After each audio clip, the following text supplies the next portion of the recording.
আল্লাহ রাব্বুল আলামিন সূরা হুজুরাতের 1 নম্বর আয়াতে আমার আপনার জন্য শিক্ষা রাখছেন। আল্লাহ রাব্বুল আলামিন বলেন, ইয়া আইয়ুহাল্লাযীনা আমানু লা তুকদ্দিমু বাইনা ইয়াদাইল্লাহি ওয়া রাসূলিহি ওয়াত্তাকুল্লাহ ইন্নাল্লাহা সামিউন আলীম।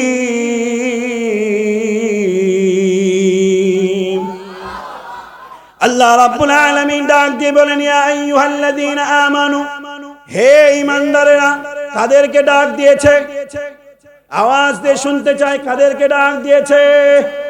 যারা কালেমা পড়ে মুসলমান হয়ে ঈমান এনেছো, আল্লাহ রাব্বুল আলামিন তাদেরকে ডাক দিয়ে বলে, হে ঈমানদারেরা, লা তুকদ্দিমু বাইনা ইয়াদাইল্লাহি ওয়া রাসূলিহি ওয়াত্তাকুল্লাহ।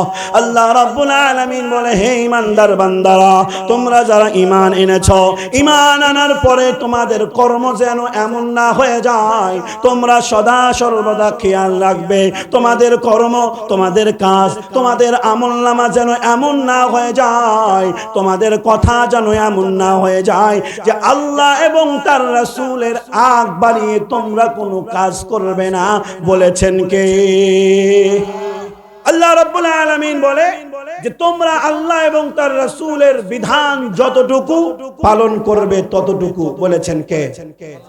আল্লাহ এবং তার রাসূল সাল্লাল্লাহু আলাইহি ওয়াসাল্লামের যে বিধান, এই বিধানকেই মানা লাগবে। নিজের মন গড়া করা যাবে না, যে মন চাইলো তো করলাম। আমাদের সমাজে 40 আছে না? আপনাদের দিকে নাই? রাগ করলেন নাকি? উঠতে লেগেছে? তবে একদম উঠিয়ে দেওয়াও ঠিক না। 40 কইরেন না, দোয়া মাহফিল করা যায়। আত্মীয় স্বজন মারা গেছে, তার ইসালে সওয়াব অবশ্যই করবেন, কিন্তু 4 দিন 40 এগুলো কাদের রেওয়াজ?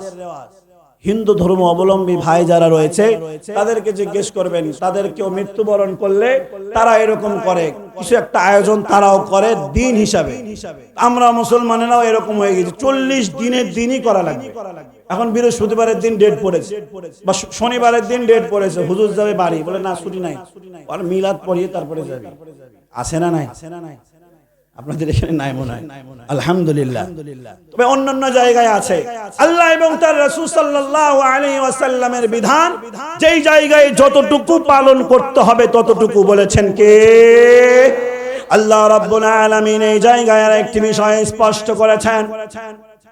যেই ঘটনাকে কেন্দ্র করে আয়াতগুলো নাজিল হয়েছে, আল্লাহ রাব্বুল আলামিন আয়াতের মধ্যে আর পরের আয়াতের বলেন, আল্লাহ রাব্বুল আলামিন, ইয়া আইয়ুহাল্লাযীনা আমানু লা তারফাউ আসওয়াতাকুম ফাওকা সাওতিন নবী ওয়া লা তাজহারু লাহু বিল কওলি কাজাহরি বা'দিকুম লিবা'দ আন তাহবাতা আ'মালুকুম ওয়া আনতুম লা তাশউরুন।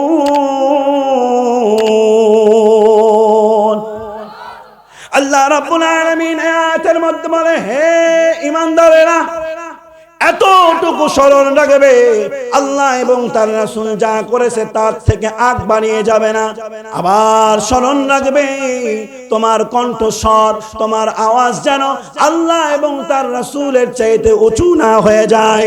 আল্লাহ রাব্বুল আলামিন বলে, যদি তুমি আগ বাড়িয়া কিছু করো, আল্লাহ এবং তার রাসূল যা বলেছে এর চাইতে একটু বেশি যদি তুমি বুঝে ফেলো, আল্লাহ রাব্বুল আলামিন বলেন, আন তাহবাতা আ'মালুকুম ওয়া আনতুম লা তাশউরুন।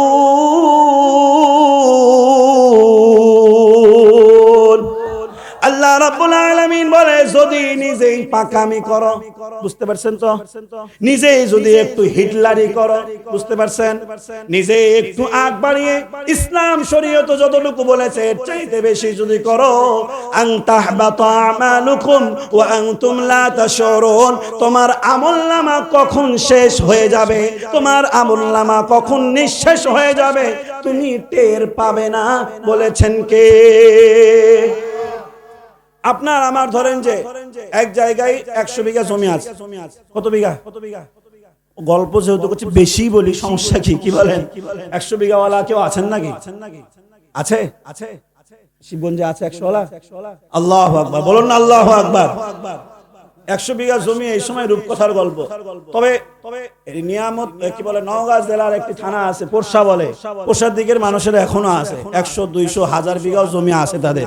সম্মানিত উপস্থিতি, ধরেন আপনার আমার এক জায়গায় 100 বিঘা জমি আছে, আমি আপনি জানি যে আছে, কিন্তু মাঝখান দিয়ে কে কে আবার কাগজ কলম দিয়ে উল্টো পাল্টা করে ভিতর ভিতর জমিটা নিয়ে নিয়েছে, আমি আপনি জানি না।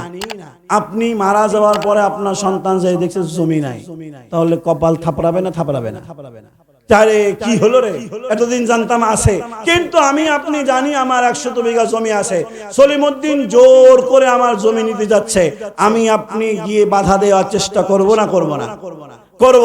আল্লাহ রাব্বুল আলামিন এই জায়গায় দেখেন বলেন, আন তাহবাতু আমালুকুম ওয়া আনতুম লা তাশউরুন, তোমার আমলনামা কখন শেষ হয়ে যাবে বুঝতে পারবে না।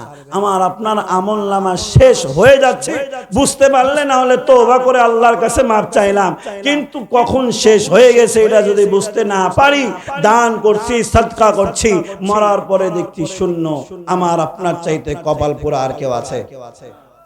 আল্লাহ রাব্বুল আলামিন বলেন, আন তাহবাতু আমালুকুম ওয়া আনতুম লা তাশউরুন, আল্লাহ এবং তার রাসূলের চাইতে আগ বাড়িয়ে কিছু করতে যাবে, তোমার আমলনামা কখন নিঃশেষ হয়ে যাবে তুমি বুঝতেও পারবে না। সম্মানিত উপস্থিতি, এই আয়াতের একটি শানে নজুল আছে, যেটাকে আমরা বাংলায় বলি প্রেক্ষাপট। বুঝেন তো? যে আয়াতটি আপনাদের সামনে এখন তেলাওয়াত করলাম, এই আয়াতের প্রেক্ষাপট শানে নজুল হচ্ছে আল্লাহর রাসূল সাল্লাল্লাহু আলাইহি ওয়াসাল্লামের কাছে বনি তামিম গোত্রের কিছু লোক আসলেন। মনোযোগ আছে সবার? কি গোত্রের বললাম? বনি তামিম গোত্রের কিছু লোক এসে আল্লাহর রাসূল সাল্লাল্লাহু আলাইহি ওয়াসাল্লাম সাহাবায়ে কেরামদেরকে নিয়ে বসে আছেন। এমন সময় এসে বললেন, ইয়া রাসূলুল্লাহ, আমাদের বনি তামিম গোত্রে একজনকে আপনি প্রশাসক বা নেতা হিসাবে পাঠান, আমরা একজনকে আমির মানতে চাই।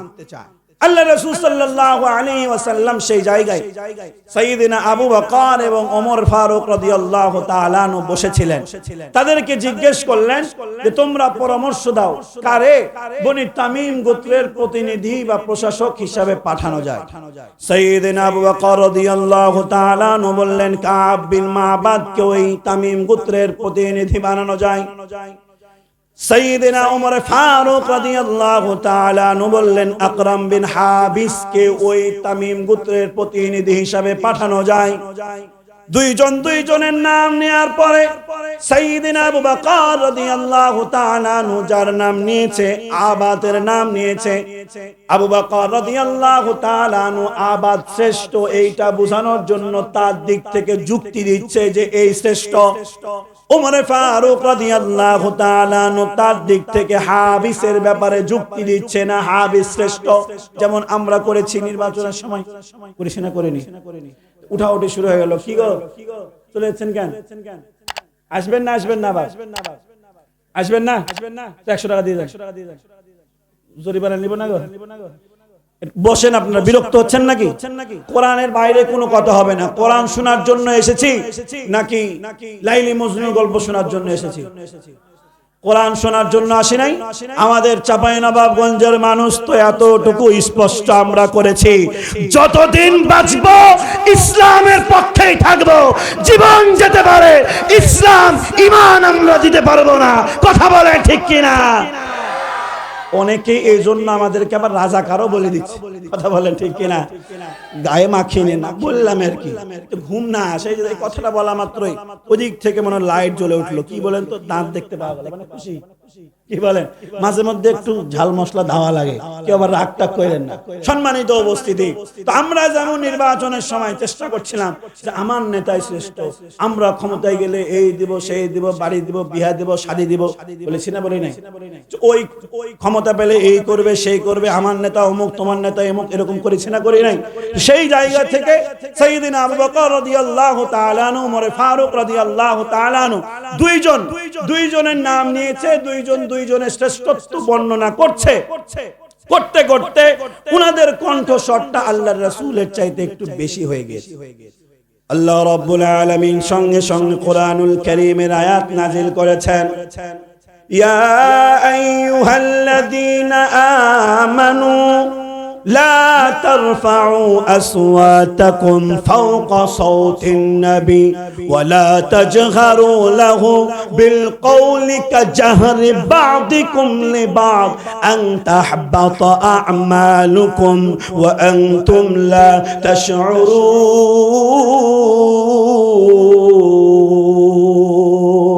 বড় গুরুত্বপূর্ণ পৃথিবীর বুকে আর কেউ আছে নাকি আওয়াজ দিয়ে বলেন আছে নাকি আল্লাহ রাব্বুল আলামিন পয়গম্বরকে জানায় দেয় ইয়া রাসূলুল্লাহ আপনি আপনার সাহাবীদেরকে জানায় দেন আপনি যেই জায়গায় উপস্থিত রয়েছেন আপনার চাইতে কারো কণ্ঠস্বর যদি উঁচু হয়ে যায় আপনার সাথে যদি বেয়াদবি হয়ে যায় আন তাহবাতু আমালুকুম ওয়া আনতুম লা তাশউরুন ইয়া রাসূলুল্লাহ তাদের আমলনামা কখন নিঃশেষ হয়ে যাবে তারা বুঝতে পারবে না বুঝে থাকলে বলুন হযরত আবু বকর ওমরের সম্মান কম নাকি বেশি আওয়াজ দিয়ে বলেন কম নাকি বেশি উম্মতের মধ্যে সবচেয়ে শ্রেষ্ঠ ব্যক্তির নাম সাইয়েদনা আবু বকর রাদিয়াল্লাহু তাআলা আনহু তারপরে ওমর ফারুক রাদিয়াল্লাহু তাআলা আনহু তাদের ব্যাপারে আয়াত নাযিল হয় আল্লাহ রাব্বুল আলামিন বলে জানায় দেন সে ওমর হতে পারে আবু বকর হতে পারে আপনার চাইতে যদি আওয়াজ বেড়ে যায় আপনার অসম্মান যদি হয় তাদের আমলনামাও নষ্ট করতে আমি আল্লাহ দ্বিধা করব না তাদের আমলনামাও আমি আল্লাহ নিঃশেষ করে দেব তারা বুঝতেও পারবে না বলুন না আল্লাহু আকবার সম্মানিত উপস্থিতি এই দুইজনের ব্যাপারে এই কথা এই দুইজনের সম্মান কেমন হযরত আবু বকর রাদিয়াল্লাহু তাআলা আনহুর ব্যাপারে তো আমরা জানি সাইয়েদনা ওমর ফারুক রাদিয়াল্লাহু তাআলা আনহু কেমন ছিলেন ইতিহাসের কিতাবের মধ্যে পাওয়া যায় যে অনেক এইরকম মতামত হয়েছে যে আল্লাহর রাসূল এবং আবু বকর রাদিয়াল্লাহু তাআলা আনহু একদিকে মত দিয়েছে ওমর ফারুক রাদিয়াল্লাহু তাআলা আনহু একা একদিকে মত দিয়েছে আল্লাহ রাব্বুল আলামিন ওমরের মতকে গ্রহণ করে তার পক্ষে আয়াত নাযিল করে দিয়েছে বুঝতে পারেননি মনে আপনারা আবার বলছি সুবহানাল্লাহ আওয়াজ শুনে বুঝতে পেরেছি বুঝতে পারেনি এবার বলবো আবার সুবহানাল্লাহ বলার জন্য রেডি থাকবেন আছেন তো রেডি আছেন তো কে কে ঘুমিয়ে গেছেন একটু হাত দেখান তো চাচারা রাগ করছেন নাকি এই চেয়ারটা হচ্ছে শিক্ষকের চেয়ার কার চেয়ার আমি আপনাদের সামনে যদিও আপনাদের ছেলে কিন্তু এখন কি আওয়াজ দিয়ে বলেন ওয়াজ আপনার কান পর্যন্ত যাচ্ছে কিনা বুঝছেন কিনা এটা আমাকে বুঝতে হবে না জোলার মতো বকেই গেলাম জোলা থাকলে আমি রাগ করে না বলছি একটা কথার কথা এখন মহা সমস্যা কিছু বলতে গেলে হুজুরদের অনেক দোষ কথা বলেন ঠিক কিনা বকেই গেলাম আমি গোপাল ভাঁড়ের মতো আপনি শুনলেন কান পেতে এরকম ওয়াজ করতে পারি না বুঝতে পারছেন তো সকলে ইনশাআল্লাহ হযরত ওমর ফারুক রাদিয়াল্লাহু তাআলা আনহু এইরকম হয়েছে সুবহানাল্লাহ বলার জন্য রেডি থাকেন আল্লাহর রাসূল এবং আবু বকর মত দিয়েছে এক পক্ষে ওমর মত দিয়েছে আরেক পক্ষে আল্লাহ রাব্বুল আলামিন ওমরের মতকে গ্রহণ করে তার পক্ষে আয়াত নাযিল করে দিয়েছে বদরের যুদ্ধে আমরা সকলে জানি আমাদের মুসলমানদের পক্ষ থেকে অংশগ্রহণ করেছিল 1 লক্ষ সৈন্য কথা বলেন ঠিক কিনা দেখেছেন বদরের যুদ্ধে 1 লক্ষ সৈন্য ছিল ঝোঁকে বাঙালি হওয়া যাবে না কয়জন ছিল 313 জন কয়জন রাগ করছেন নাকি আমি টেস্ট করছি যে ঘুমের তালে ওয়াজ শুনছেন নাকি মানে ওই যে ঘুমের তালে ওয়াজ শুনছেন এইজন্য হ্যাঁ ঠিক বলে দিয়েছেন বদরের যুদ্ধে মুসলমানদের পক্ষে কয়জন ছিল 313 কতজন আরো জোরে চাচারা কথাই বলছেন না কথা বলেন না রাগ করছেন নাকি আমার উপরে কয়জন 313 জন সাহাবী 1000 এর বিরুদ্ধে ইসলামের ঝান্ডা নিয়ে দাঁড়িয়ে গিয়েছিল আল্লাহ রাব্বুল আলামিন তাদের ঈমানের দিকে তাকায়া আল্লাহ ঘোষণা করলেন তোমাদের পক্ষে আমি আল্লাহ 1000 ফেরেশতা নাজিল করলাম তবুও তোমাদেরকে পরাজিত হতে দেব না বলুন না আল্লাহু আকবার বদরের যুদ্ধে 70 জন কাফের বন্দী হলো এই 70 জন কাফের বন্দী হওয়ার পরে আল্লাহর রাসূল সাল্লাল্লাহু আলাইহি ওয়াসাল্লাম সাহাবায়ে কেরামদের সাথে পরামর্শে বসলেন যে এই 70 জন কাফেরকে কি করা যায় মুসলমানদের অবস্থা তো তখন একদম সংকীর্ণ অর্থনৈতিক অবস্থা কম জায়গার সংকলন কম এই 70 জনকে যদি জেলখানায় রাখে খাবার দেয়া লাগবে না নিজেই তো খেতে পায় না আবার এই 70 জন বন্দীকে কেমনে খেতে দিবে? এই জন্য একসাথে মিটিং এ বসা হয়েছে। আল্লাহ রাসূল সাল্লাল্লাহু আলাইহি ওয়াসাল্লাম সাহাবায়ে কেরামদের মত নিচ্ছিলেন। সাইয়্যিদিনা আবু বকর রাদিয়াল্লাহু তাআলা আনহু দয়াশীল ছিলেন না রাগী মানুষ ছিলেন? দয়াশীল মানুষ। উনি বললেন, ইয়া রাসূলুল্লাহ, আমার মত হলো এই 70 জনকে আমরা তাদের কাছ থেকে কিছু কর নিই বা ট্যাক্স নিয়ে তাদেরকে ছেড়ে দিই, মুক্তিপণ নিয়ে তাদেরকে ছেড়ে দিই, কারণ আমাদের অর্থনৈতিক অবস্থা খুব খারাপ। এখন আমাদের কিছু অর্থের প্রয়োজন আছে, এখন আমাদের কিছু সম্পদের প্রয়োজন আছে। এই জন্য উত্তম হবে যে কিছু টাকা নিয়ে, কিছু কর, তাদের কাছ থেকে ট্যাক্স নিয়ে তাদেরকে ছেড়ে দেওয়াই উত্তম হবে। কারণ তাদেরকে যদি বন্দী রাখি, 3 বেলা খাবার দাও, তাদের থাকার ব্যবস্থা দাও, নিজেই খেতে পায় না। আবার এই 70 জনের আল্লাহ রাসূল সাল্লাল্লাহু আলাইহি ওয়াসাল্লাম বললেন যে আবু বকর তোমারটা শুনলাম, এবার উমরে ফারুকেরটা শুনি। উমরে ফারুক রাদিয়াল্লাহু তাআলা আনহুকে জিজ্ঞেস করা হলো, রে ওমর, এই 70 জনের ব্যাপারে তোমার মতামত কি জানতে চাই? উমরে ফারুক ডাক দিয়ে বলে, ইয়া রাসূলুল্লাহ, এই যে 70 জন বন্দী হয়েছে তারা আমাদের আপনজন, হয়তো কারো ভাই, হয়তো কারো চাচা, হয়তো কারো বাবা, হয়তো কারো সন্তান, কারণ এরা আমাদের রক্তের সম্পর্কের। কথা বলেন ঠিক কিনা? হযরত ওমর ফারুক রাদিয়াল্লাহু তাআলা আনহু যখন এই কথা বলতেছিলেন, আবু বকর মনে মনে ভাবে হয়তো ওমর আমার মতটাকে গ্রহণ করবে। ওমরে ফারুক ডাক দিয়ে বলে, ইয়া রাসূলুল্লাহ, এরা আমাদের আপনজন, অতএব আমার মত হচ্ছে এই 70 জনকে মুক্তিপণ নিয়ে ছাড়ার দরকার নাই। এই 70 জনকে এই জায়গায় হত্যা করে দেওয়া সবচেয়ে উত্তম হবে। বলুন না আল্লাহু আকবার। বলে, ওমর বলো কি, 70 জনকেই মেরে ফেলবো? বলে, হ্যাঁ। বলে, তুমি না বললা যে এগুলো তোমার বাবা হয়, এগুলো তোমাদের আত্মীয় স্বজন, আমাদেরই রক্তের মানুষ, এই 70 জনকেই কতল করব? ওমর বলে, হ্যাঁ, কারণ এই 70 জন ইসলামের শত্রু। এদেরকে ছেড়ে দিলে এরা আবার দ্বিগুণ শক্তি নিয়ে ইসলামের ক্ষতি করার জন্য আসবে। কথা বলেন ঠিক কিনা? মুসলমান আমরা অতীত ভুলে যাই। অতীত ভুলে যাওয়ার কারণে যারা ইসলামকে নিয়ে কটূক্তি করেছিল, যারা ইসলামের 12টা বাজাইতে চেয়েছিল, যারা বাংলার জমিনে মুসলমানদের রক্ত নিয়ে হোলি খেলেছিল, তাদেরকে আবার ক্ষমা করে বাংলার জমিনে ফিরিয়ে নিয়ে আসার যারা পায়তারা চালাচ্ছ, মনে রাখবে তোমাদের রক্ত নিয়ে আবার তারা হোলি খেলবে। কথা বলে ঠিক কিনা? রাগ করলেন নাকি?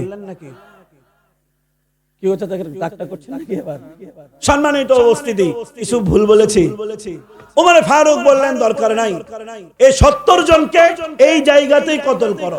আল্লাহর রাসূল সাল্লাল্লাহু আলাইহি ওয়াসাল্লাম ওমরে ফারুককে ডাক দিয়ে বললেন, রে ওমর, তোমার মত আমি নিতে পারলাম না। এই 70 জনকে আমি দয়ার নবী কখনো কতল করতে পারবো না।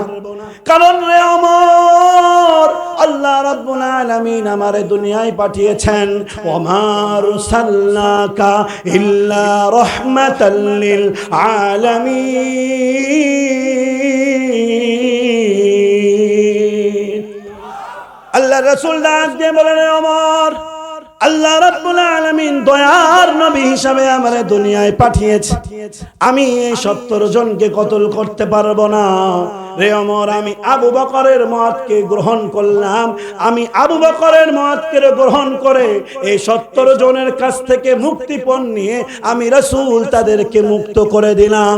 আল্লাহর রাসূল সাল্লাল্লাহু আলাইহি ওয়াসাল্লাম এই 70 জনকে যখন মুক্ত করে দিলেন, আল্লাহ রাব্বুল আলামিন সঙ্গে সঙ্গে আয়াত নাযিল করলেন। আল্লাহ রাব্বুল আলামিন কুরআনুল কারীমের মধ্যে বলেন, মা কানা লিনাবিয়্যিন আন ইয়াকুনা লাহু আসরা হাত্তা ইউসখিনা ফিল আরদ তুরিদুনা আরাদাদ দুনিয়া ওয়াল্লাহু ইউরিদুল আখিরাহ। আল্লাহ রাব্বুল আলামিন আল্লাহর পয়গম্বরকে জানালেন, জানায় দেয় ইয়া রাসূলুল্লাহ, কোন নবীর শানের সাথে এটা যায় না, কোন নবীর সাথে এটা যায় না যে ইসলামের শত্রুর কাছ থেকে দুনিয়াবি কিছু লাভ নিয়ে তারে ছেড়ে দেয়। আল্লাহ রাব্বুল আলামিন তো দুনিয়া দেখে না, আল্লাহ রাব্বুল আলামিন আখিরাতকে বেশি গুরুত্ব দেয়। অতএব ইয়া রাসূলুল্লাহ, আপনি ওই ব্যক্তিগুলোকে ছেড়ে দিয়েছেন, আমি আল্লাহ আপনার মতের সাথে একমত নয়। আপনি এবং আবু বকর যে মত দিয়েছেন এই মতের সাথে আমি একমত নয়। আমি উমরের মতকে গ্রহণ করে তার পক্ষে আমি আল্লাহ রায় দিলাম। আওয়াজ দিয়ে বলুন না সুবহানাল্লাহ। কি বুঝাচ্ছিলাম আপনাদেরকে? আল্লাহ রাব্বুল আলামিন আয়াত নাযিল করলেন, মনে আছে তো? আন তাহবাতা আমালুকুম ওয়া আনতুম লা তাশউরুন। এই দুইজনের ব্যাপারে আল্লাহ রাব্বুল আলামিন বলে, রাসূলের চাইতে নবীর চাইতে তোমার আওয়াজ যদি বেশি হয়ে যায়, মনে রাখবা তোমার আমলনামা কখন নিঃশেষ হয়ে যাবে তুমি বুঝতে পারবে না। বুঝেছে তো সবার ইনশাআল্লাহ? সম্মানিত উপস্থিতি, এই জায়গায় উলামায়ে কেরাম সকলে একমত। তাফসীরে কুরতুবীর মধ্যে আহসানুল বায়ানের মধ্যে এসেছে যে ওই 1450 বছর আগে আল্লাহ রাব্বুল আলামিন তো ঘোষণা করেছেন নবীর গলার চাইতে আওয়াজ উঁচু হওয়া যাবে না, রাসূল বেইজ্জত হয়ে যায়, রাসূলের অসম্মান হয়, এমন কোন কাজ করা যাবে না। তো এই আয়াতের এখন কি কাজ? প্রশ্ন আছে না নাই? আওয়াজ দিয়ে বলেন আছে না নাই? উলামায়ে কেরামদের একমত যে বর্তমান যুগে হয়তো রাসূল নাই, কিন্তু যে যা সম্মানের উপযুক্ত তাকে ততটুকু সম্মান দেয়া এই আয়াতের ব্যাখ্যা। বর্তমান যুগে আমরা যুবকেরা মুরব্বীদেরকে সম্মান দিই না। কথা বলেন ঠিক কিনা? যুবকেরা আমরা মনে করি গায়ে শক্তি আছে, আমরা আপডেটেড, এরা হচ্ছে ব্যাকডেটেড। আমরা স্মার্টফোন বুঝি, এরা বুঝে টেলিফোন। তো আমরা আগে আছি, আমরা সব বুঝি, বুড়ারা কিছুই বুঝে না। কথা বলেন ঠিক কিনা? এই জন্য বর্তমান যুগের যুবকেরা মুরব্বীদেরকে সম্মান করতে চায় না। এই মাহফিলে যেই বক্তা ওয়াজ করছে, যেই কোরআনের আলোচনা করছে, এই বক্তা পর্যন্ত মুরব্বীদেরকে সম্মান করে না। কথা বলেন ঠিক কিনা? এই কিছুদিন আগে, কয়েকদিন আগের একটি ঘটনা, বক্তা সাহেব আমার মতো ইয়াং মানুষ, শামীম রেজা নাম, মাহফিলে আলোচনা শেষ করার পরে দ্বিতীয় বক্তা আলোচনা শেষ করার পরে প্রধান বক্তা এসেছে, আগের কোনো একটা ঘটনা নিয়ে দুইজনের মধ্যে একটু রাগারাগি আছে। এবার এই যুবক দাঁড়ায় বলে, খুব বেশি হাডম হয়ে গেছে আপনার, খুব বেশি ভাব হয়ে গেছে আপনার, সূরা ফাতিহা শুদ্ধ করে বলতে পারবেন না, আর আমার বিরুদ্ধে আপনি বলেন। কে বলছে? যুবক। এই শামীম রেজা নামে এক যুবক বক্তা, আমার মতো বয়স, তবে আমার চাইতে দাড়ি বেশি আছে, আমার দাড়িটা কম। তো এই কথা যখন বলেছে, এই মুরব্বী আপডেটেড না হলেও ব্যাকডেটেড মানুষদের আদব আখলাক আছে না নাই? আগে আমরা দেখেছি আমাদের মুরব্বীরা আমাদেরকে শাসন করত, কোনো ভুল কাজ করলে শাসন করত। এখন মুরব্বীরা শাসন করতে ভয় পায়। যদি কিছু বলি ছোট বাচ্চাদেরকে, কথা শুনবে না, বরং দূর থেকে গিয়ে ঢেল মারবে। কথা বলেন ঠিক কিনা? এই শামীম রেজা যখন মুরব্বী, বড় আয়েস, মুরব্বীর অপমানজনক কথা বলেছে, একদম স্টেজে একদম কানের নিচে বসিয়ে দিয়েছে। ওই মাহফিলে আবার কিছু ভক্ত, অন্ধ ভক্ত শ্রোতা থাকে, আমার বক্তাকে মারলি মানে তোকে মেরে রাখবো না, কিন্তু তোর বক্তা যে বেয়াদবি করলো এটা তুই দেখলি না কিসের জন্য? এই অন্ধ ভক্তি থাকার কারণে নেতাগুলো, বড় বড় নেতাগুলো আজকে ভুল করে, চামচারা দোষ ধরে না, এই জন্য নেতারা ভুল করতে আরো বেশি পারে। কথা বলেন ঠিক কিনা? বর্তমান যুগে আমাদের আখলাক এমন হয়ে গিয়েছে, আমরা মুরব্বীদেরকে সম্মান দিই না। আল্লাহ রাব্বুল আলামিন এই জায়গায় ইশারা দেয়, যার যতটুকু সম্মান তাকে ততটুকু করা লাগবে। এই স্টেজে ইমাম সাহেব হতে পারে বয়সে ছোট, কিন্তু মর্যাদা দিয়েছেন কে? ইমাম, মসজিদের ইমাম যিনি, আপনার চাইতে উনি সম্মানী নাকি কম সম্মানী? এখন এই ওয়াজ শোনার পরে মুরব্বীরা চিন্তা করবে, আপনারা তো চাপাইয়ের মানুষ, হাঁকে হুজুর একদম পাওয়ার দিয়ে দিয়েছে। হাঁকে বলে না, হামাকে, এরকমই তো কথা নাকি? বলেন, হামাকে পাওয়ার দিয়ে দিয়েছে হুজুর, মুরব্বীদেরকে সম্মানের কথা বললো, হাতের হুজুরই তো হাঁকে সালাম দেয় না। কথা বলেন ঠিক কিনা? আমি মসজিদের সভাপতি সাহেব, ইমাম সাহেব আমাকে সালাম দেয় না, সম্মানের দিক দিয়ে সম্মান বেশি কার? ইমাম সাহেবের। কার সম্মান বেশি? উনি আপনার আখিরাতের প্রতিনিধিত্ব করছে, উনি আপনাকে নামাজ পড়াচ্ছে, সম্মানের চেয়ার দিয়েছে আল্লাহ তারে, আর আপনি বলেন ইমাম সাহেব সামনে দিয়ে চলে গেল, সালাম দিল না, সামনে মাসে 100 টাকা বেতন কাটা। আছে না নাই? আমি এক মসজিদে ছিলাম এরকম, ছেড়ে দিন, রাজশাহীর মধ্যে বড় মসজিদ, নাম বলবো না, তখন আবার ওরা আবার এসে বলবে আমাদের কথা বললেন কেন। তো বিশাল মসজিদে ছিলাম, রাজশাহীর মধ্যে নাম করা মসজিদগুলোর একটা, যারা আমার ব্যাপারে জানে তারা জানে, রাজশাহী সুনামধন্য মসজিদে ছিলাম, বিশাল মসজিদ।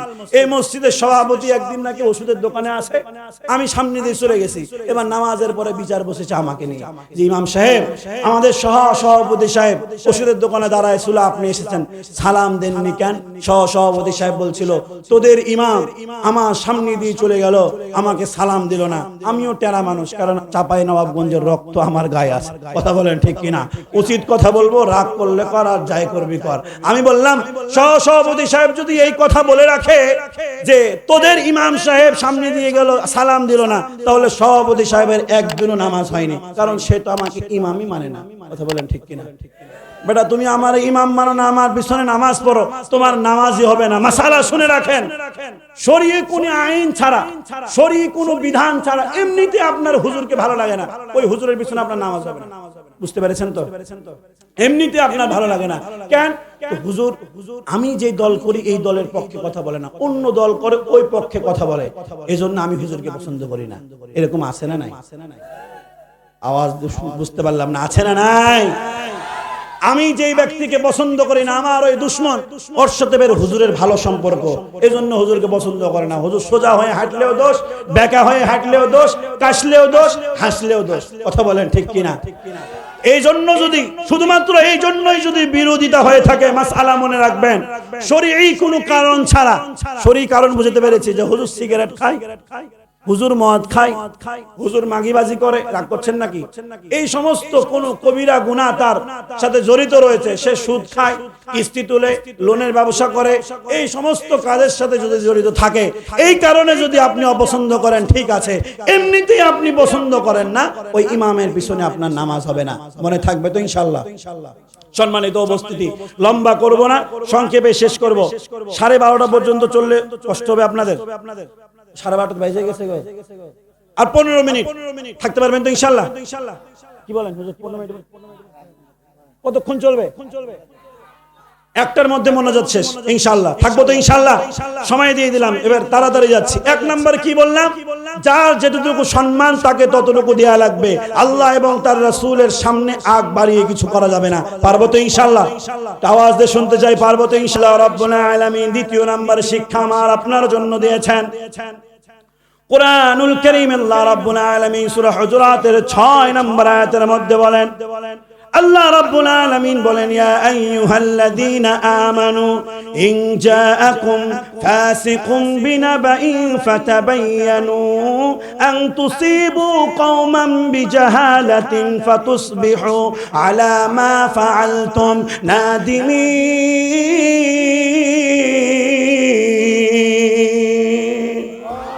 আল্লাহ রাব্বুল আলামিন বলে, হে ঈমানদার বান্দারা, মনে রাখবে, ফাসলিহু, আল্লাহ রাব্বুল আলামিন বলেন, ফাতাবায়ানু, আল্লাহ রাব্বুল আলামিন বলে, কোন সংবাদ তোমার কাছে আসলো, এই সংবাদ শোনার পরে কোন সিদ্ধান্ত নিবে না, সংবাদ শোনার পরে যাচাই বাছাই করবে, সংবাদটা সঠিক নাকি বেঠিক, এই যাচাই বাছাই করার পরে সিদ্ধান্ত নেবে। না বুঝে যদি সিদ্ধান্ত নাও, আল্লাহ রাব্বুল আলামিন বলে তোমরা ক্ষতিগ্রস্ত হবে। বলেছেন কে? আল্লাহ রাসূল সাল্লাল্লাহু আলাইহি ওয়াসাল্লামের স্ত্রী ছিলেন জুয়াইরিয়া রাদিয়াল্লাহু তাআলা আনহা। উনি এক গোত্রের ছিলেন, বনি মুস্তালিক গোত্রের উনি ছিলেন। বনি মুস্তালিক গোত্রের কিছু মানুষ এসে আল্লাহ রাসূল সাল্লাল্লাহু আলাইহি ওয়াসাল্লামের কাছে ঈমান গ্রহণ করলেন। আল্লাহ রাসূল সাল্লাল্লাহু আলাইহি ওয়াসাল্লাম বললেন, ঈমান গ্রহণ করার পরে আপনাদের কাজ হবে, আপনারা আপনাদের মহল্লার যাকাতগুলো আদায় করে রাখবেন, আমি একজন প্রতিনিধি পাঠাবো, তার কাছে দিয়ে দিবেন। বললেন কে? কে বললেন? আল্লাহর রাসূল। আল্লাহর রাসূল সাল্লাল্লাহু আলাইহি ওয়াসাল্লাম ওলীদ ইবনে উকবা রাদিয়াল্লাহু তাআলা আনহুকে বললেন, ওলীদ ইবনে উকবা, ওই বনি মুস্তালিক গোত্রের লোকজন যাকাত কালেকশন করে রেখেছে, অমুক দিন তুমি যাবে, গিয়ে তাদের কাছ থেকে যাকাত নিয়ে আসবে। বনি মুস্তালিক গোত্রের সাথে ওলীদ ইবনে উকবার আগের এক দ্বন্দ্ব ছিল, ইসলাম গ্রহণ করার আগে দ্বন্দ্ব ছিল। ওলীদ ইবনে উকবা চিন্তা করে, হায় রে, মুসলমান হওয়ার আগে তো ওদেরকে এমন জ্বালিয়েছি, গেলে এবার আমাকে আর ছাড়বে না। এবার ওলীদ ইবনে উকবা দিন অনুযায়ী তাফসীরে জালালাইন, তাফসীরে মারিফুল কোরআনের মধ্যে ঘটনাটি লেখা হয়। ওলীদ ইবনে উকবা রাদিয়াল্লাহু তাআলা বনি মুস্তালিক গোত্রের যাকাত আদায়ের জন্য রওনা হয়েছে। মরুভূমির পথ যখন বনি মুস্তালিক গোত্রের কাছাকাছি হয়েছে, দূর থেকে দেখে বনি মুস্তালিক গোত্রের লোকজন দল বেঁধে দাঁড়িয়ে আছে। এবার ওলীদ ইবনে উকবার মনের মধ্যে সন্দেহ জেগেছে, হায় রে, তারা হয়তো শুনেছে আমি ওলীদ ইবনে উকবা আসছি, আমারে মারার জন্য দাঁড়িয়ে আছে। এবার ওলীদ ইবনে উকবা আর সামনে যায় না, পিছনে এসে আল্লাহর রাসূলকে ডাক দিয়ে বলে, নবী, আমি বনি মুস্তালিক গোত্রের কাছে যাকাত আদায়ের জন্য গিয়েছিলাম, তারা যাকাত দিবে না, বরং আমাকে মারার জন্য দল বেঁধে তারা দাঁড়ায় আছে, আমি গেলেই তারা আমারে হত্যা করবে। আচ্ছা, কথাটা বুঝে বলবেন, ওলীদ ইবনে উকবা বুঝে বলেছে নাকি না বুঝে? ওই জায়গায় কি গিয়েছিল? না গিয়ে মনে মনে ধরে নিয়েছে আমারে তারা হত্যা করবে।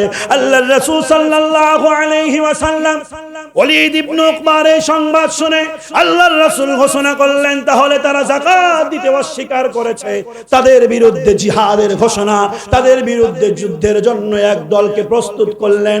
আল্লাহর রাসূল সাল্লাল্লাহু আলাইহি ওয়াসাল্লাম যখন এই দলকে পাঠাবে, ওদিক থেকে একজন ব্যক্তি আসলো, যার নাম হারেসা, বনি মুস্তালিক গোত্র থেকে আল্লাহর রাসূলকে এসে ডাক দিয়ে বলে, নবী গো, আপনি বলেছিলেন অমুক দিন আপনি একজনকে পাঠাবেন, ওই দিন আমরা যাকাতের টাকা নিয়ে দাঁড়িয়েছিলাম, কেউ তো আমাদের কাছে যায় নাই, আমরা যাকাত দেওয়ার জন্য প্রস্তুত ছিলাম। আল্লাহর রাসূল সাল্লাল্লাহু আলাইহি ওয়াসাল্লামের যখন এই অবস্থা হয়েছে, আল্লাহ রাব্বুল আলামিন সূরা হুজুরাতের 6 নম্বর আয়াত নাযিল করে জানায় দেয়, ইয়া রাসূলুল্লাহ, কোন সংবাদ আসলে এই সংবাদ যাচাই বাছাই না করে সিদ্ধান্ত নেবেন না, সিদ্ধান্ত নিলে বড় ক্ষতিগ্রস্ত হবেন। বলেন তো দেখি, আল্লাহর রাসূল যদি এই সংবাদ না আসতো, তলোয়ার মুসলমানদের বিরুদ্ধে উঠতো না? উঠতো না, ক্ষতি হয়ে যেত। আল্লাহ রাব্বুল আলামিন বলেন, দ্বিতীয় নাম্বার শিক্ষা সূরা হুজুরাত থেকে, আমার আপনার কাছে কোনো সংবাদ আসলে যাচাই বাছাই করে এরপরে মতামত দিব। পারবো তো ইনশাআল্লাহ? দুঃখের পরিতাপের বিষয়, বর্তমান আমাদের ইন্টারনেট যুগ হওয়ার কারণে এখন দাদু বয়সের লোকগুলো হয়তো একটু কম টিপতে পারে, কিন্তু বাচ্চারা কিন্তু শিখে গেছে অলরেডি। কথা বলেন ঠিক কিনা? এখন এই মোবাইলের যুগ হওয়াতে আমরা কোনো কিছু দেখলেই কমেন্ট করে ফেলি, বুঝি আর না বুঝি, এই ভিডিও এডিট করা নাকি এআই দিয়ে বানানো বুঝা বুঝি নাই, কোনো কিছু একটা দেখেছি বাস গালি দিয়ে দিলাম, আসলে ভালো না। কথা বলেন ঠিক কিনা?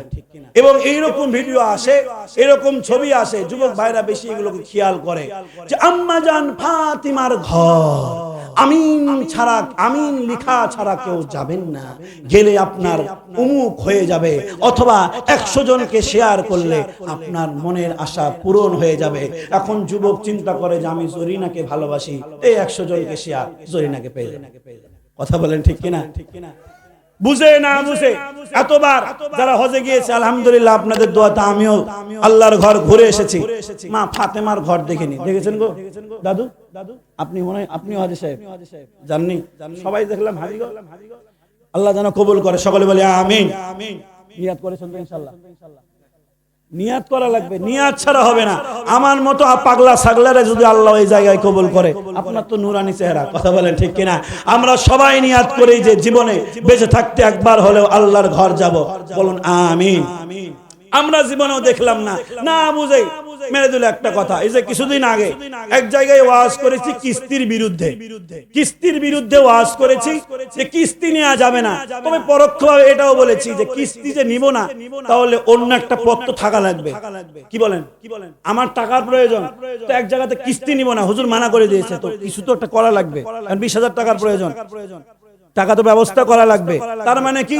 তাহলে কারো কাছ থেকে কর্জে হাসানা নেওয়া লাগবে, কি বলেন, ধার নেওয়া লাগবে। ধার দেওয়ার অভ্যাস আমাদের মাঝ থেকে ছুটে যাচ্ছে, এইটা বুঝাতে চেয়েছিলাম।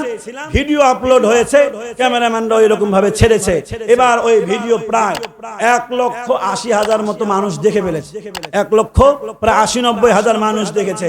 ওই জায়গায় আমার নাম দিয়েছে কিস্তি হুজুর। কেন? তো বলছে কিস্তির পক্ষে কথা বলছে। আমি কি কিস্তির পক্ষে কথা বলেছি? বিরুদ্ধে কথা বলেছি? ওই একটু শুনেন, বলছে কিস্তি হুজুর নাম দিয়ে দেশ। তো বুঝে না বুঝে কোন জায়গায় কোনো কথা বলা যাবে না। মন রাখতে পারবো তো ইনশাআল্লাহ? আওয়াজ দিয়ে বলে পারবো তো ইনশাআল্লাহ? না জেনে না শুনে কেউ কোনো একটা কথা বলেছে, ঝন্টুর বাপ তোমাকে অমুক অমুক বলেছে, আপনিও গেল দিলেন, শালা পাগলা, আপনিও গেল দিলেন, রাগ করলেন নাকি? আমাদের আঞ্চলিক ভাষার কথা বলছি। কেউ না জেনে কোনো মন্তব্য করবো না, পারবো তো ইনশাআল্লাহ? সম্মানিত উপস্থিতি, তৃতীয় নাম্বার শিক্ষা, আল্লাহ রাব্বুল আলামিন সূরা হুজুরাতের মধ্যে বলেন, আল্লাহ রাব্বুল আলামিন বলেন সূরা হুজুরাতের মধ্যে, ইয়া আইয়ুহাল্লাযীনা আমানু ইন জাআকুম ফাসিকুম বিনাবাইন ফাতাবায়ানু।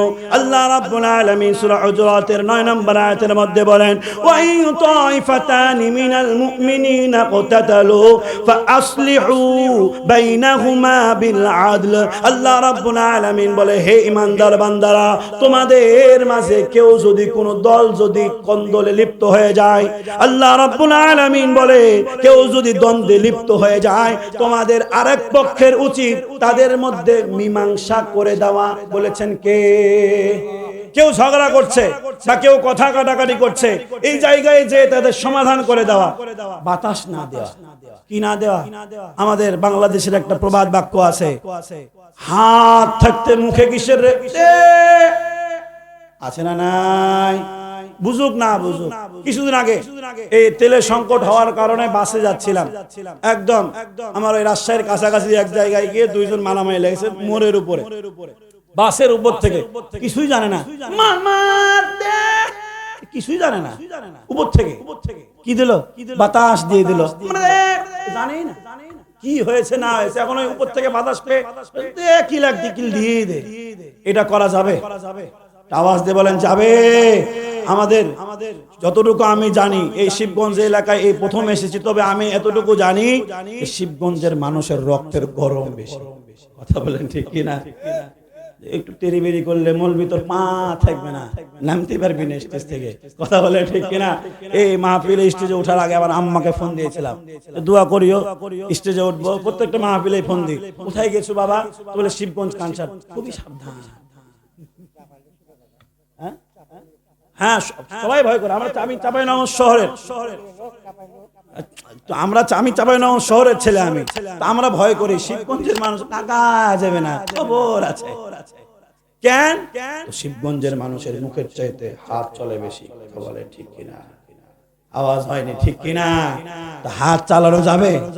চেষ্টা করতে হবে। দুই দল ঝগড়া লেগেছে, মীমাংসা করে দেওয়া, এই দল যাতে করে মীমাংসা হয়ে যায় এই বিষয়ে সর্বোচ্চ চেষ্টা করা। আল্লাহ রাব্বুল আলামিন বলেন, ওয়া ইন তাইফাতানি মিনাল মুমিনিনা ইকতাতালু।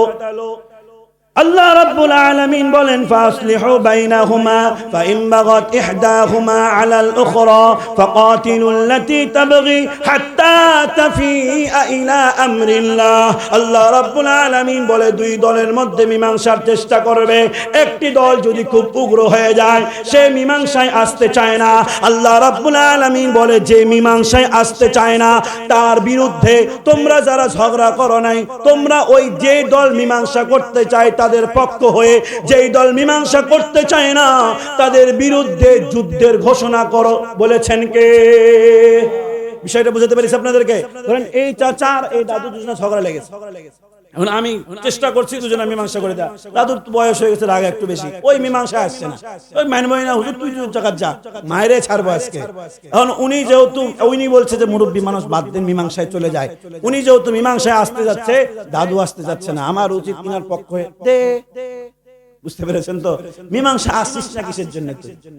তবে আল্লাহ রাব্বুল আলামিন বলেন যদি মীমাংসায় চলে আসে হাত্তা তাফিআ ইলা আমরিল্লাহ ফা ইন ফাআত ফাসলিহু বাইনাহুমা বিল আদলি ওয়া আকসিতু। 4 নাম্বার আল্লাহ রাব্বুল আলামিন বলে যদি মীমাংসায় চলে আসে তাহলে ন্যায় বিচার ন্যায় সমাধান করে দাও। বলেছেন কে? 4 নাম্বার আল্লাহ রাব্বুল আলামিন বলে ইনসাফ কায়েম করো, ন্যায় বিচার করো।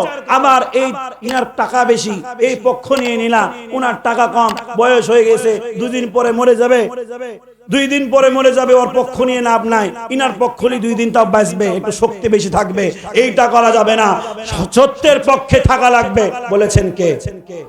আজকে বর্তমান যুগে আমাদের দেশে ন্যায় বিচার নাই, সৎ বিচার নাই, এই জন্য ধর্ষণ দিন দিন বাড়ছে। কথা বলেন ঠিক কিনা? সম্মানিত উপস্থিতি, লম্বা করব না। 4 নাম্বার বললাম কি, যে আমাদের সব সময় চেষ্টা করতে হবে 3 নাম্বার মীমাংসা করে দেওয়া, এবং মীমাংসার ক্ষেত্রে সর্বোচ্চ চেষ্টা করতে হবে 4 নাম্বার। আল্লাহ রাব্বুল আলামিন বলে ওয়া আকসিতু বাইনাহুমা বিল আদল ওয়া আকসিতু, সর্বোচ্চ চেষ্টা করবে ন্যায় বিচার কায়েম করা, সঠিকটা বলা। পারবো তো ইনশাআল্লাহ? আওয়াজ দিয়ে বলেন পারবেন তো ইনশাআল্লাহ? এরপর আল্লাহ রাব্বুল আলামিন 11 নম্বর আয়াতের মধ্যে বলেন ইয়া আইয়ুহাল্লাযীনা আমানু লা ইয়াসখার কওমুম মিন কওমিন আসা আন ইয়াকুনু খায়রাম মিনহুম ওয়ালা নিসাউম মিন নিসাইন আসা আন ইয়াকুননা খায়রাম মিনহুম। আল্লাহ রাব্বুল আলামিন আয়াতের মধ্যে বলে হে ঈমানদার বান্দারা, হে ঈমানদার বান্দিরা, 2 দলকে আল্লাহ রাব্বুল আলামিন ডাক দিয়ে বলে কখনো এমন করবে না, কাউকে নিয়ে তোমরা কখনো উপহাস করবে না, কাউকে তোমরা ছোট করবে না। বলেছেন কে? আপনারা বিরক্ত হচ্ছেন? শেষ করে দেব। 5 নাম্বার আল্লাহ রাব্বুল আলামিন বলে যে তোমরা কাউকে নিয়ে উপহাস করবে না, কাউকে অপমান করবে না, কাউকে ছোট করবে না। এই অভ্যাস আমাদের মাঝে কারো নাই মনে হয়। চায়ের স্টলে দেখি যেই মানুষ গরিব অথবা আর্থিক সচ্ছলতা কম, উনি যায় একাই 1 কাপ চা খেয়ে চলে আসে। সমাজের কিছু মানুষ আছে তারে ছোট করে, ঝন্টু জীবনেও 1 কাপ চা কাউকে খাওয়ায় না। কথা বলেন ঠিক কিনা? ছোট করে না? ছোট করার অভ্যাস আমাদের হয়ে গিয়েছে। আমরা মানুষকে হেয় করতে পছন্দ করি, কিন্তু সেই ব্যক্তির পিছনের ইতিহাস, সেই ব্যক্তির পিছনের কথা আমরা কেউ শুনতে চাই না। কথা বলেন ঠিক কিনা? আমাদের অবস্থা এরকম হয়ে গিয়েছে। আমাদের হুজুরদের ভিতরে একজন বিশিষ্ট আলেমে দ্বীন আছে, আমাদের রাজশাহীর গৌরব, আমার বড় ভাই। আমরা এক মাদ্রাসায় পড়েছি, যুবকরা চিনবে, আবরারুল হক আসিফ, নাম শুনেছেন? দ্বিতীয় আজহারি, সুন্দরভাবে ইংলিশে কথা বলে, খুব সুন্দর দেখতে, আবার ইংলিশে খুব সুন্দর কথা বলে। একদল হুজুর তাকে পুষ্পা হুজুর বলে। কি বলে? পুষ্পা হুজুর বলে। কেন? তো কোন এক আলোচনায় কোন এক সিনেমার নাম পুষ্পা, যুবকরা মনে দেখেনি, দেখছেন আপনারা গো?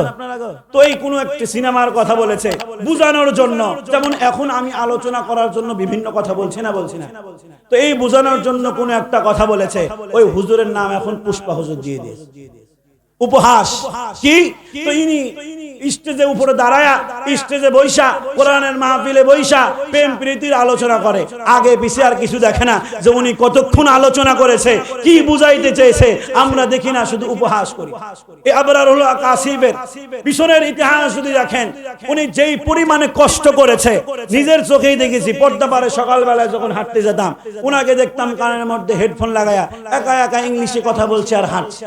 সর্বোচ্চ চেষ্টা করতো যে ইংরেজিতে যাতে করে কথা বলতে পারে। পরিশ্রম করার কারণে, উনার বাবা এক মাদ্রাসার আলেম, পরিশ্রম করার কারণে সর্বোচ্চ সম্মান দিয়েছেন কে? আওয়াজ দিয়ে বলেন সম্মান দিয়েছেন কে? যারা উপহাস করত তারাও এখন তার মাহফিলের ডেট পায় না। কথা বলেন ঠিক কিনা? উপহাস করেন, আল্লাহ রাব্বুল আলামিন তারে এমন সম্মান দিবে যে আপনি তার পাত্তার কাছেও যেতে পারবেন না। কথা বলেন ঠিক কিনা? আবার কিছুদিন আগে একজন ব্যক্তির এরকম এসেছে, যার নাম তাজুল, সাংবাদিক, চরের একজন মানুষ, খুব সাদা সিধা মানুষ। তো এই ব্যক্তি সাদা সিধা মানুষ, কিন্তু সাংবাদিক হওয়ার চেষ্টা করে, গ্রাম মহল্লার ভিডিওগুলো তুলে ধরে, সাংবাদিকের স্টাইলে কথা বলে। তো এই উনার বাড়ি সম্ভবত চর নারায়ণপুর, এরকম কোন জায়গায়, তো উনাকে নিয়ে উপহাস করা হচ্ছে। ওই ব্যক্তি কাঁদতে কাঁদতে বলছে, আমার এই হাসি মজাগুলোই দেখছেন, কিন্তু আমি কেন মানুষকে হাসাই? কারণ আমি নিজে দুঃখের মধ্যে থাকি, আমি চাই আমার মুখে যেন কখনো দুঃখের ছাপ না আসে, এই জন্য আমি মানুষকে হাসানোর চেষ্টা করি। তারে নিয়ে সমালোচনা, তারে নিয়ে উপহাস করতে করতে এখন ফেসবুক ইউটিউবে সর্বোচ্চ ভিউ হয় তার ভিডিও। উপহাস করেছেন আপনারা, সম্মান দিয়েছেন কে? কাউকে নিয়ে উপহাস করা যাবে? মনে থাকবে তো ইনশাআল্লাহ। সম্মানিত উপস্থিতি, এরপরে 6 নাম্বার আল্লাহ রাব্বুল আলামিন বলেন 11 নাম্বার আয়াতের মধ্যে, ওয়ালা তালমিজু আনফুসাকুম, আল্লাহ রাব্বুল আলামিন বলেন একে অপরকে তোমরা দোষারোপ করো না। বলেছেন কে? আওয়াজ দিয়ে বলেন, বলেছেন কে? আমাদের অভ্যাস এরকম, বিশেষ করে বাপগুলার, আমি যুবক মানুষ তো বাপদের কথা বলি, কিছু হলে ওর গাছের কাঁঠাল পড়ে গেছে বেটার দোষ হয় কি হয় না? কথা বলছেন না? হয় না? হয় না? তোরে বলেছিলাম কাঁঠাল গাছটা, কাঁঠালটাকে সুন্দর করে বেঁধে রাখতে, তুই বাঁধিস নিয়ে জন্য পড়ে গেছে, বেটার দোষ। কিছু হলেই অন্যের উপরে দোষ দেয়, এটা ছেলের কথা বললাম। আমাদের সবার একটা অবস্থা এরকম, নিজে পবিত্র, বাকি সবাই দোষ। কথা বলেন ঠিক কিনা? আল্লাহ রাব্বুল আলামিন বলেন যে তোমরা একে অপরকে দোষারোপ করো না। 7 নাম্বার শেষ করছি, আল্লাহ রাব্বুল আলামিন বলেন ওয়ালা তানাবাজু বিল আলকাব, আল্লাহ রাব্বুল আলামিন বলে তোমরা কাউকে মন্দ নামে ডেকো না। কি করো না? নাম হচ্ছে আব্দুল মালিক, ডাক দাই মালিক কে? বলে না? বলে না? নাম হচ্ছে আব্দুর রহমান, বলে আব্দুর রহমান আবে, বলে না? বলে না? এই নামগুলো কার? আওয়াজ দিয়ে বলেন কার? আগে তো আপনি মানুষের নাম বিকৃত করার জন্য গুনাহ কাবীরা আপনার হচ্ছে, দ্বিতীয়ত আল্লাহর নামকে নিয়ে ঠাট্টা করার কারণে আপনার আমলনামায় গুনাহ লেখা হচ্ছে। কথা বলেন ঠিক কিনা? আমরা মানুষের নামকে নিয়ে কেউ ব্যঙ্গ করব না, খেয়াল রাখতে পারবো তো ইনশাআল্লাহ? কারো নামকে আমরা ব্যঙ্গ করব না। তবে মাসালা এরকম, যদি কেউ ধরেন যে সে নিজেকে মনে করে নিজেই পরিচয় দেয় যে সে কালু, বলে যে ভাই আমার নাম বাবু, তবে উমুক মোড়ে এসে বলবেন যে কালু বাবুর বাড়িতে যাব, তাহলে চিনতে পারবে, সে নিজেকেই এটা পরিচয় দেয়, সেই ক্ষেত্রে ঠিক আছে। কিন্তু কেউ খাটো হলে তারা বাইটটা বলা, কেউ কালো হলে তারা কালো বলে ডাকলে আমলনামায় গুনাহ কাবীরা হবে। এই কাজগুলো থেকে দূরে থাকতে পারবো তো ইনশাআল্লাহ? আওয়াজ দিয়ে শুনতে চাই, পারবো তো ইনশাআল্লাহ? এরপরে আসি 8 নাম্বার, আল্লাহ রাব্বুল আলামিন বলেন ইয়া আইয়ুহাল্লাযীনা আমানু জতানিবু কাসীরাম মিনায-যন। শেষ করছি, উঠেন না, দয়া করে কেউ উঠবেন না, শেষ করছি। আল্লাহ রাব্বুল আলামিন বলেন যে ঈমানদার বান্দারা তোমরা ধারণা থেকে, কারো উপরে খারাপ ধারণা করার থেকে দূরে থাকো। কি থাকো? খারাপ ধারণা করার থেকে দূরে থাকো। আমাদের স্বভাব হচ্ছে মানুষের প্রতি ভালো ধারণা আমরা কেউ করতে পারি না। কথা বলেন ঠিক কিনা? কেউ যদি আমার মহল্লায় যদি 3 তলা বা 5 তলার ফাউন্ডেশন দিয়ে বাড়ি করে, দেখগা সরকারি চাকরি করতে, ঘুষ ছাড়া কিছুই খায়নি। কথা বলেন? কথা বলছেন না? আছে না নাই? কারো উপরে খারাপ ধারণা করা যাবে না। আল্লাহ রাব্বুল আলামিন বলেন ইন্না বাদায-যন্নি ইস, যদি এই ধারণা সঠিক না হয়, তুমি যেই চিন্তা করতেছো এই চিন্তা যদি সঠিক না হয়, আল্লাহ রাব্বুল আলামিন বলে বান্দা তুমি এই ধারণা করার কারণে তোমার আমলনামায় গুনাহ লিখবেন ফেরেশতারা। অতএব মুসলমান, আওয়াজ দিয়ে শুনতে চাই, কারো প্রতি খারাপ ধারণা করা যাবে? সম্মানিত উপস্থিতি, সময় শেষ। আল্লাহ রাব্বুল আলামিন 9 নাম্বার শিক্ষা দেয় আমার আপনার জন্য, ওয়ালা তাজাসসু, কারো দোষ খুঁজে বেড়ায়ও না। আমার আপনার স্বভাব হলো কারোর সাথে যদি কিছু হয়ে যায়, সে অতীতে কি করেছে সেটা টেনে নিয়ে আসে। কথা বলেন ঠিক কিনা? আমি তো এরকম ভাবে বলি যে বর্তমান যুগে যদি উমরে ফারুক রাদিয়াল্লাহু তাআলা আনহু বেঁচে থাকতেন, আমরা বাঙালি তাকে বলতাম এখন আমাদের সামনে ভাব মারতে আসছে, তুমি তো নবীকে মেরে ফেলতে গেছিলা, এখন ভাবলা আমাদের সামনে। কথা বলেন ঠিক কিনা? আমাদের স্বভাব এরকম যে এখন নামাজ পড়ছে, বাপরে জানতাম না, ঝন্টুর বাপ তুই আগে কি করতি, এখন নামাজ দিয়ে হবে নাকি? কথা বলেন ঠিক কিনা? যে অমুকে 5,000 টাকা মসজিদ দান করেছে, দান করলে দেখো সুদের টাকার সাথে জড়িত, দান কবুল হবে না। মানে আমি আপনি এরকম কি বলি, দান কবুল হবে না, এখন দান করলে হবে নাকি, এখন হজে গেলে হবে নাকি? দেখা ভাইদের সম্পদ সব মেরে খেয়েছে। আছে না নাই? আল্লাহ রাব্বুল আলামিন তারে মাফ করবে কি তারে জাহান্নামে দিবে, এই দায়িত্ব আমার আপনার কাছে দিয়েছে নাকি? আমি আপনি এই ব্যাপারে কিছুই বলবো না। এই আবু দাউদ শরীফের একটি ঘটনা পাওয়া যায়। আল্লাহ রাব্বুল আলামিনের পয়গম্বর মুহাম্মদুর রাসূলুল্লাহ সাল্লাল্লাহু আলাইহি ওয়াসাল্লাম সাহাবায়ে কেরামদেরকে নিয়ে বসে আছেন। দিয়ে আল্লাহর রাসূল সাল্লাল্লাহু আলাইহি ওয়াসাল্লাম বনি ইসরাঈলের দুইজন যুবকের ঘটনা শোনাচ্ছেন সাহাবায়ে কেরামদেরকে। আল্লাহর রাসূল সাল্লাল্লাহু আলাইহি ওয়াসাল্লাম বলেন, দুইজন যুবক ছিল, যারা একজন ব্যক্তি ছিল যে নামাজি, আর একজন যুবক ছিল দুই বন্ধু, সে নামাজ কালাম পড়ে না। নামাজি যুবক, আল্লাহওয়ালা যুবক বারবার বেনামাজি বন্ধুকে নামাজের জন্য দাওয়াত করে, আল্লাহকে ডাকার জন্য দাওয়াত করে। এই বেনামাজি বন্ধু তার কথা শুনে না, বারবার বলে তোর কথা আমি শুনবো না, আল্লাহর পায়ে আমি সিজদা দেব না, আমি নামাজ আদায় করব না। বারবার নামাজি বন্ধু নামাজের জন্য বেনামাজি বন্ধুকে ডাক দেয়, বেনামাজি বন্ধু রাজি হয় না। মুসলিম শরীফের 2621 নাম্বার হাদিস। সন্দেহ হলে বাড়িতে গিয়ে দেখবেন। আল্লাহর রাসূল সাল্লাল্লাহু আলাইহি ওয়াসাল্লাম এই দুইজন যুবকের কথা বলে। যুবক, যেই যুবক 5 ওয়াক্ত নামাজ পড়ে, এই যুবক একদিন বেনামাজি বন্ধুরে ডাক দিয়ে বলে, রে বন্ধু, খোদার কসম করে বলি, আল্লাহ তোরে জাহান্নামে দাখিল করবে। আল্লাহর রাসূল ডাক দিয়ে বলে, নামাজি বন্ধু যখন কসম করে বলেছে আল্লাহ তোরে জাহান্নামে দিবে, আল্লাহ রাব্বুল আলামিন সঙ্গে সঙ্গে ফেরেশতাদেরকে ডাক দিয়ে বলে, রে ফেরেশতারা, আমি আমার বান্দারে মাফ করব কি করব না এটা আমার ইখতিয়ার। আমি আমার বান্দারে জান্নাত দিব না জাহান্নামে দিব, আমার ইখতিয়ার, আমার ইচ্ছা। আমার বান্দা নামাজি বান্দা আমার কসম করে বলেছে আমি আল্লাহ তারে জাহান্নামে দিব, এটা কখনো হতে পারে না। আমি আল্লাহ চাইলে কাউকে মাফ করে জান্নাতে দিয়ে দিতে পারি। আল্লাহর রাসূল বলে, এই নামাজি যুবক অন্য একজন যুবককে বেনামাজিকে জাহান্নামী বলার কারণে আল্লাহর রাসূল বলে, কিয়ামতের ময়দানে নামাজি যুবককে আল্লাহ জাহান্নামে দিবে। বলুন না নাউজুবিল্লাহ। আমি আপনি জীবনে কাউকে জাহান্নামী বলিনি? বলেছি না বলি নাই? কিছু করলেই বলি যে করি না, আজকে থেকে করব। মনে থাকবো তো ইনশাআল্লাহ। কাউরি ব্যাপারে আমি কিছু বলতে যাব না যে সে সুদখোর। যেমন আমার ইতিহাসে আমি দেখেছি, আমি 5 বছর আছে এক মসজিদে মুয়াজ্জিন ছিলাম। 6-7 বছর আগের ঘটনা। তো আমি যখন মুয়াজ্জিন ছিলাম, একজন ব্যক্তি দেখতে খুব সুন্দর, তার সালাম কালাম দিতাম, কারণ মসজিদে সবার আগে আসতো। তো আমি যে তার সম্মান করি, কিছু মুসল্লি আমারে বলল, ওর ব্যাপারে জানো, সুদ খায়, সুদখোর, ব্যাংকে টাকা রেখে দিয়েছে, সুদের টাকা তুলে আর খায় আর চলে। আমারও একটু ঘৃণা লাগলো যে রে, সালামটাই নষ্ট মনে হয়। তো কিছুদিন পরে যখন করোনা শুরু হলো, এই টিকা দেওয়া যখন শুরু হয়েছিল, এই সময় এশারের নামাজের সময় উনি আমার সামনে বসা। উনি বলে যে, আমাকে ছেলে বলে ডাক দিত, যে বলে, বাবারে শরীরটা খুব খারাপ লাগতেছে, আজকে টিকা দিয়ে এসেছি, কেমন যেন ভালো লাগতেছে না। তো আমি কিছুক্ষণ পরে দেখছি সামনের কাতারে বসে আছে, এশারের নামাজের 1-2 মিনিট বাকি।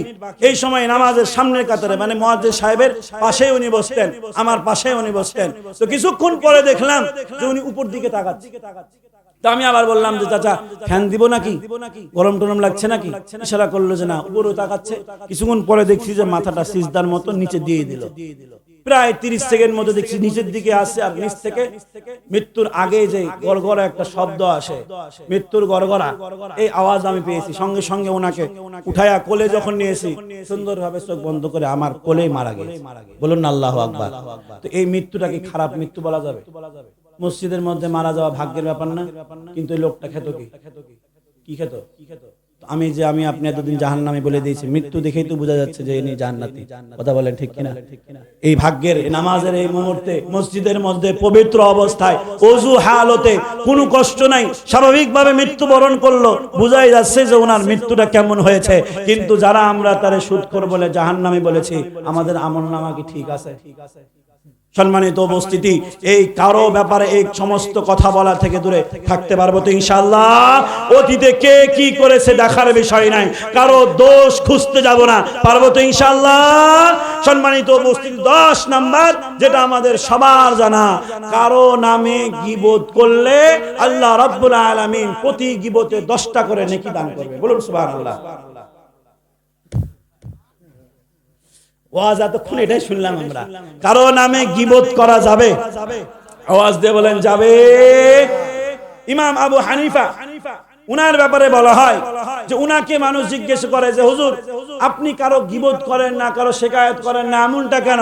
বলে আমি লস করতে চাই না, কারণ আমি যে কষ্ট করে আমল করি আমার আমল কাউকে আমি দিতে রাজি না। কিন্তু দুঃখ আর পরিতাপের বিষয়, আমরা যারা নামাজি, নামাজ থেকে বের হওয়ার পরে গেট থেকে শুরু করে গীবত করা। কথা বলেন ঠিক কিনা? মানে নামাজটা পড়েছিলাম, ওই নামাজের সোয়াবটা ঘাড়ের মধ্যে নিয়ে বহন